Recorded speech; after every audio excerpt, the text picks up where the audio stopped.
HBAR continues to just do well, right? Hedera, definitely loving the action that I'm seeing, up 5% right now as of the recording this video, depending upon when you're watching it.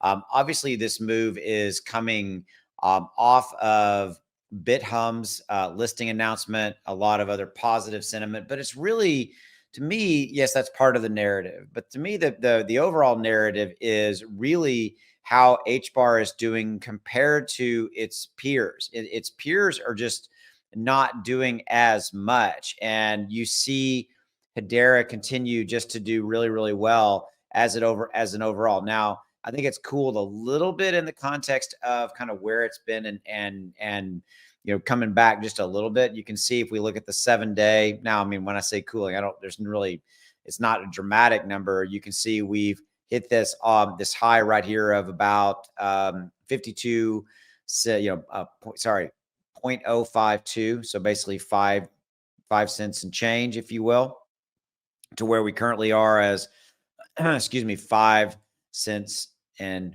change there. Okay. So, but here's the interesting part is right here. If you look at this particular chart, this is a 4-hour chart. So each candle you see here is 4 hours worth of data. You can see that we are on this spike up right here. And we've got a nice move up there.